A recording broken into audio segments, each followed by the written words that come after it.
Hi there, welcome to a little teaser tutorial from PitTech MD. I am Kevin Rowland, and today I am going to show you how to use the General Midi Sound Bank in your MainStage Concert.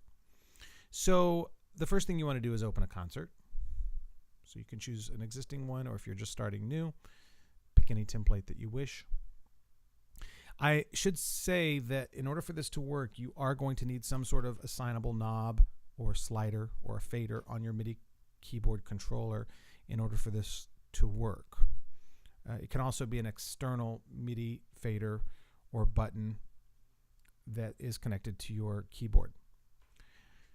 So you're going to come over to the layout screen, which is over here in your left hand side. You click that, and what you want to do is, if you have a fader, you can click that, or if you have a knob, you can click that, and you're just going to drag this puppy right into the main part of your work screen, your workspace. Put it wherever you want. It's ginormous, so I'm going to make it a little smaller. And then what we need to do is we actually need to assign it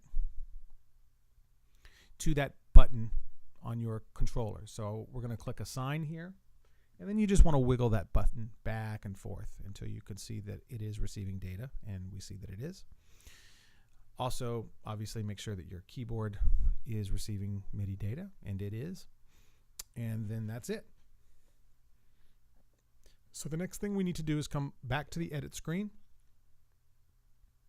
And in the edit screen, we need to create a brand new channel strip, or a brand new patch with a channel strip.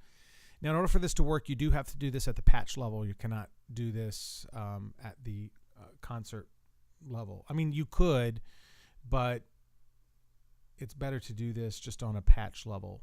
So we're going to create a new patch. We're going to call it GM. And the first thing we need to do is come over here and create a channel strip.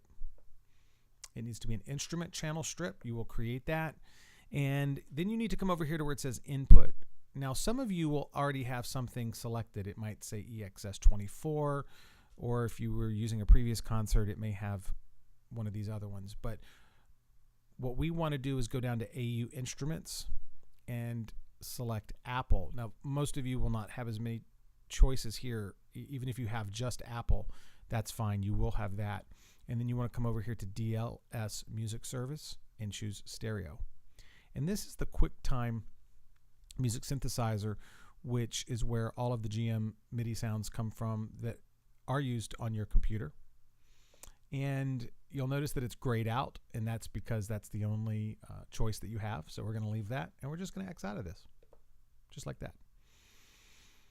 Now that we have that, if you play your piano or your keyboard controller, you'll notice that you probably have the piano sound from the GM sound bank. But that's it. How do we change it to an accordion or the music box or the gunshot or whatever you need to use it for? So now we need to go into this knob that you've created here. You need to click it. And in the instrument channel strip that you've created, you will notice under here, under the Screen Control Inspector, under Unmapped, there will be your instrument channel strip. You're going to select that instrument channel strip. If you rename that to something else, it will be renamed here as well. So for now, we're going to come down here, and we are going to go to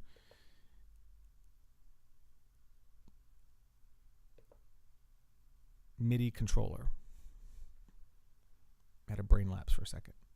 Come down to the MIDI controller, and then you will notice that you will have all of these different CC values here. If you've heard people talk about CC1, CC2, that's all this right here. And so you need to click Program Change, okay? And you can actually, the MIDI sound bank goes from 1 to 128. MainStage likes to use 0 through 127. If you want to rename this to match your GM sound bank, you can say the range minimum starts at 1 and goes to 1. Actually, it only goes to 127, so I guess you are stuck doing 0 to 127. You still have 128 sounds within the GM sound bank, so you're just going to need to subtract 1. So if piano is GM1, then here it's going to be GM0. Okay? So from this point, we can play the piano. Then if we take that knob and turn it, you'll notice the channels underneath, right? And these are going to correspond to the GM sound. So 41, some sort of cello perhaps. I don't have the list in front of me, but as you switch it, then you have all of the accessible sounds to you in the GM sound bank. And that is how you use the GM sound bank within MainStage. Thanks for joining.